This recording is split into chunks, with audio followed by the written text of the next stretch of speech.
Barbecue across America. As we've gone through these travels, we've seen different flavors, we've seen different ways, tricks, tips, and people that make it and eat it.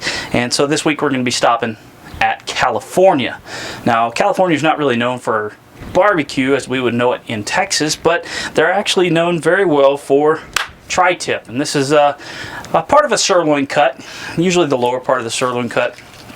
And this is something that Californians, you know, they eat pretty often in their homes, and they call it a California brisket because the muscle runs two different ways, much like a point and a flat on a brisket. So this week we're going to be trying up a TriTip on the Weber Kettle. Now, I don't have a Santa Maria grill, so the closest thing I could think of is a Weber Kettle, and we're going to reverse sear it simply because on a Santa Maria you can start it off high, get the internal temperature up a little higher and higher, and lower it down closer to the fire as you go. Now, because I don't have that, I'm going to try to replicate that kind of a cook with a reverse sear on the kettle. Now, Mrs.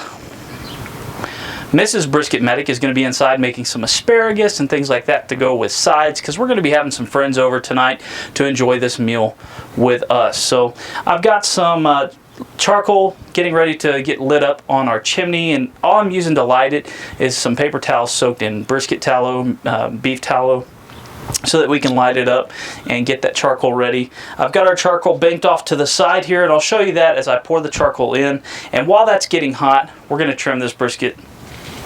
We're going to trim this tri-tip up and get it ready for seasoning and throwing it onto the grill.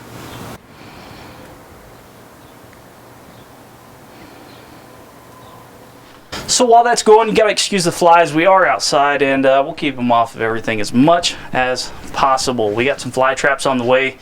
Everybody's sold out around here because they are just that bad this time of year in this area. Let's take this beautiful tri-tip and let's go ahead and get all this trimmed off. We're going to trim off the majority of the fat on the fat side and all of the fat and silver skin on the other side, and any loose pieces that may be hanging off. This is an HEB Prime tri-tip.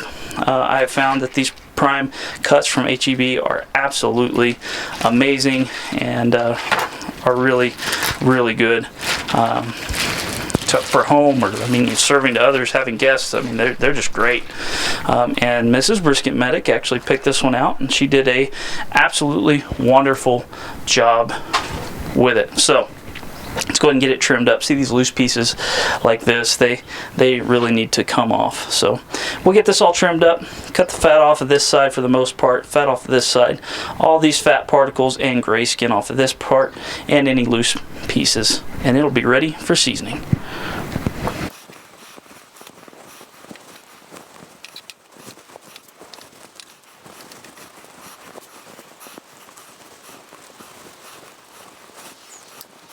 Okay, so we kept one hand clean the whole time while trimming this thing up. We got a majority of the loose pieces off, a lot of that fat cap off the back. I like to leave a little bit on there though, just because fat is flavor. So let's go ahead and get this thing seasoned up, and as soon as I get it seasoned up, I'm going to throw our charcoal that's getting burnt down onto the coals in the grill, and I want to go ahead and get the grill started up to temperature while this is kind of dry marinating, excuse me, in the seasoning that we put on it. Now, traditionally, I've asked a few friends of mine from California and still in California, and I've asked them, you know, what do you guys put on your tri-tips? And they all unanimously said that SPG is a great base layer, and then anything you want on top of that. So I picked up this Atkins ranch style steak seasoning, and it looks absolutely amazing. And it's basically SPG, some red pepper, and jalapeno. So I think it's going to be really good on this steak and kind of give us that Santa Maria style flavor. Now, this is a pretty good sized steak. This isn't a roast. I know a lot of people like to cook it like brisket, and I've had it that way, and it's not bad. But we're not going to coat it with as much rub as you would a brisket. Make sure you get the edges and get it coated thoroughly. Now, we're not coating it like a brisket, but we are going to go ahead and coat it pretty thoroughly, like you would a really thick tomahawk steak or ribeye. And once that's done, we're going to loosely cover this and throw it inside so it gets up to room temperature. And that thing is already looking absolutely dynamite. Let's go ahead and get the charcoal moved over onto our Weber kettle. I'll show you how I have it set up when we do that. Okay guys, so our charcoal is burning down to where we'd like to have it. I did throw some of that fat trimming in there with it to give a little bit of flavor, but you see I've got all of our coals banked over here. Now this is some lump charcoal that we had left over from our last cook, and I mean there's no real reason to throw it away, so we're just going to toss it on top of there.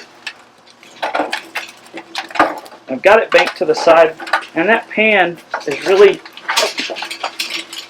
really doing more than just a place to catch drippings. It's going to help us really keep those charcoals banked to the side, and we're going to let that burn down just a little bit.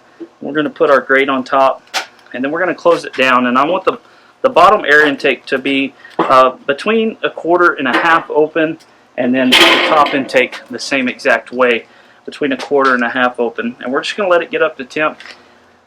I think it's going to be right around 250, 275 when I do it like that, and we're going to let it get up to temp in about 10 to 15 minutes, and then bring our steak out, get it slapped across the grill.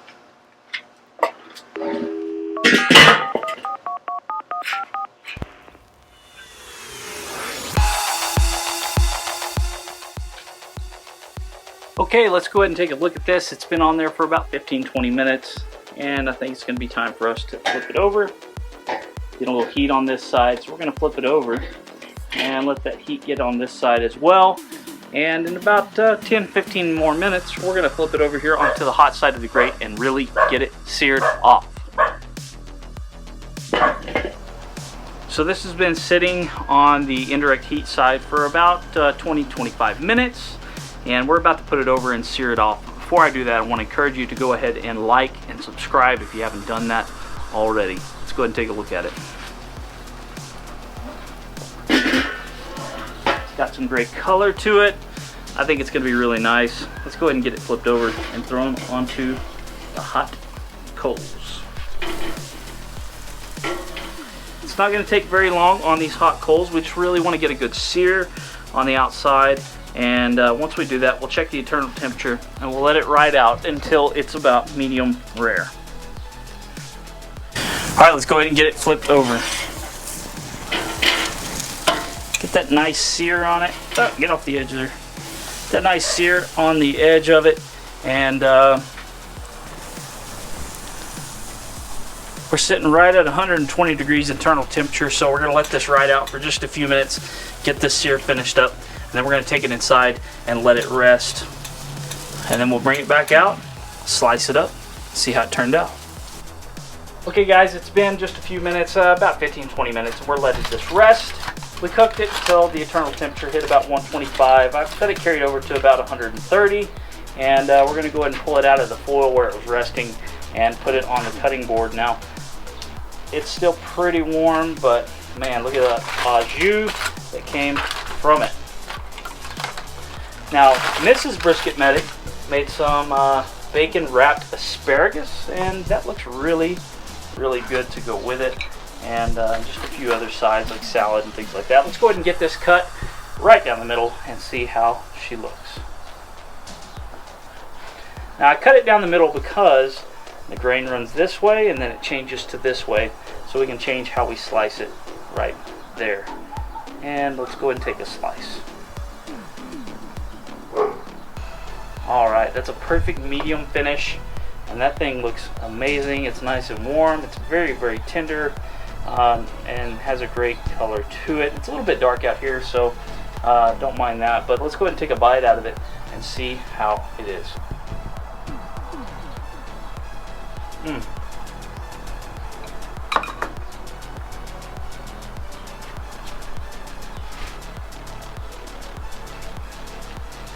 Extremely juicy, a lot of great flavor. That Atkins seasoning really did a great job. The rare sear on the Weber Kettle made it great. This was like, it wasn't quite as great as a ribeye steak, but I'd say it's a lot better than a regular sirloin, and it's really great. It's very, very good. So Guys, if you want to try this, go ahead and give this a try.